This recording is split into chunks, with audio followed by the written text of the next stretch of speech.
dal leen ak jàmm ci AGT News chaîne bi leen di jox xibaar yi wér te wóor abonné leen ngir dara bañ leen a raw. AGT News jërë ngeen jëf mbokk yi ci ànd beeg ñun ci AGT News dal leen ak jàmm am nañ mbégte kontaan di waxtaanee saa su nekk li gën a fës ci réew mi. benn douanier bu yoroon 50 kilogrammes de yamba fële ca Mbuur moo daw jubali ci ay gendarme yoo xam ne ñi ngi fële ca diwaanub Diass ñoom ñi nga xam ne sax dañoo mujjee daal di tiire ci otoom muy mbir mu doy waar xibaar boo xam ne exclusivité la Seneweb daal di koy fësal ñu ne le douanier Ngirane Ndiaye est trempé dans un nouveau scandale. L'agent de constatation des douanes a été intercepté par les gendarmes de la brigade de Diass pour un contrôle. moom moomee nag mi ngi wuyoo ci turu Ngirane Ndiaye moom douanier la nekk agent de constatation gendarme yi nekkee ca Diass ñoom ñoo ko arrêté ngir mën koo contrôler. Il a brandi son arme de service en menaçant de se suicider selon des informations exclusives de Seneweb. moom bi nga xamee ne jéem nañ koo téye ngir contrôler ko daa génne aw pistolet bi nga xam ne moom lay liggéeyee ne gars yi bu ñu ko bàyyiwul mu dem day xaru ay xibaar yu Seneweb daal di jot.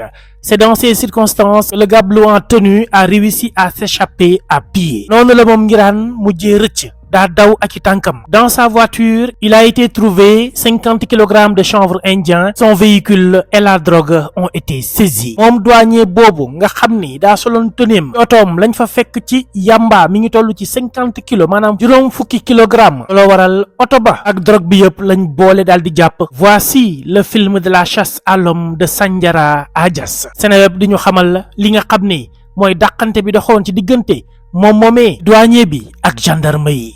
Mbour a été hier dimanche le théâtre d'une saisie musclée de 50 kilogrammes de chanvre indien dans le véhicule d'un douanier. mbir yi Mbour la xewee.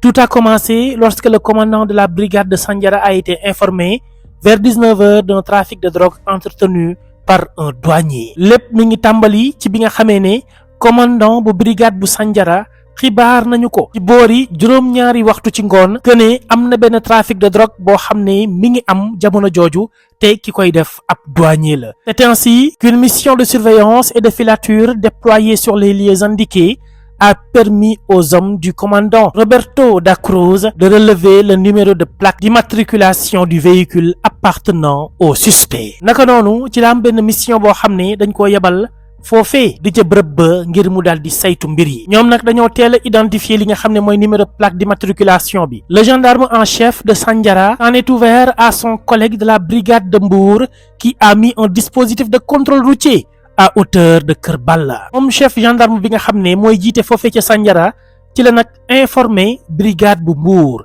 ñoom itam ñu def seen liggéey jël benn dispositif de contrôle teg ko ci booru tali bi fi nga xam ne moo tolloog fi ñuy woowee Kër Balla.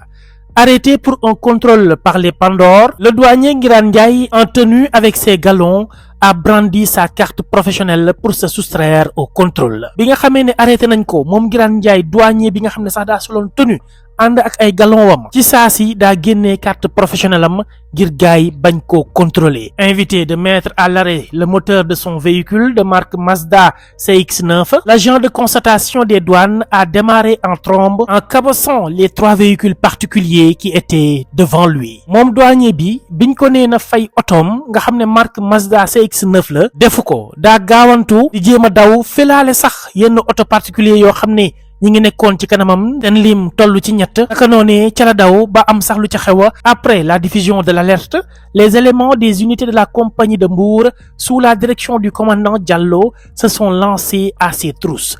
ba mu dawee fàq gars yi def alerte ba noppi topp ci ginnaawam di ko dàqi ji. L'adjudant Sarr, commandant de la brigade de proximité de Diass, a monté une embuscade dans son secteur. noonu la adjudant Sarr ma nga xam ne mooy jiite brigade de proximité bu Diass defee benn embuscade maanaam ñu jéem koo baare ci yoon bi moom bu ñëwee rek piéger ko ba daal di koy mën a jàpp. ba tax na après une planque d'une trentaine de minutes le véhicule suspect roulant à vive allure est apparu. gars yi toog nañ fa lu toll ci mën nañu ne xaaju waxtu di ko xaar ci lañ jékki saay gis ko muy daw yu métti di ñëw jublu ci ñoom. lan moo ca xew après le douanier fonce sur des gendarmes qui ouvrent le feu. moom douanier ba au lieu mu taxaw daa daw jubali ci gendarme yi ñoom tamit obligé tiire ko ay bal. tax na sommé d'immobiliser son véhicule, le douanier Ngirane Ndiaye est passé outre et a foncé sur les gendarmes du premier checkpoint. Ces derniers ont ouvert le feu,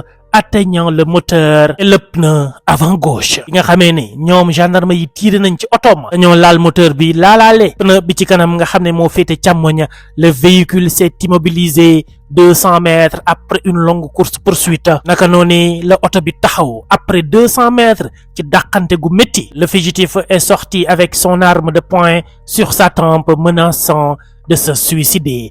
noonu la génnee ci oto bi jël armam teg ko ci boppam ne moom moomee bu ñu ko bàyyiwul day xaru. Les gendarmes ont tenté de l'en dissuader. Il a reculé vers la forêt où il a disparu. gendarme yi jéem naxante ak moom ngir nangu loolee nga xam ne moo di arme bi, waaye dafa lànk. ci lay dellu ginnaaw ba dugg ci fi nga xam ne mooy ci àll bi. naka noonu kenn gisatu ko. la ca topp mooy lan? La fructueuse fouille du véhicule. gaa yi dem xooli ji oto bi ana lan moo ci nekk. La fouille de son véhicule s'est soldée par la saisie de son permis de conduire, ses 2 cartes professionnelles, un barret de la douane, 2 téléphones portables, 50 kg de chanvre indien, ainsi que d'autres documents et objets. Selon des sources de Seneweb, la gendarmerie poursuit sa traque. bi nga xamee ne nag gars yi dem nañ di xool otoom lañ fa fekk bëri na.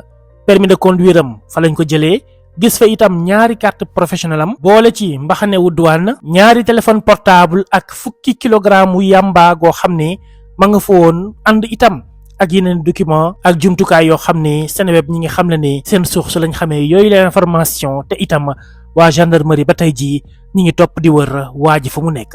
Le douanier Ngirane Ndiaye aurait été placé sous contrôle judiciaire pour une affaire d'escroquerie portant sur 220 millions de francs CFA. moom douanier boobule li waral ñu ne duggati na ci ab scandale, c'est parce que dafa mel ni moom dañu ko placé sous contrôle judiciaire, maanaam yoon mi ngi koy xool di ko teg bët ci benn mbirum luubal boo xam ne mi ngi toll ci 220 millions ci suñu ay koppar. muy nag mbir mu doy waar, doon ab xibaar boo xam ne Seneweb moo ko daal di fésal. lu ni mel amee ci diggante ay gendarme ak benn douanier boo xam ne otoom comme ni leen ko waxee la ñu fa fekk yamba bu toll ci 50 kilogrammes la.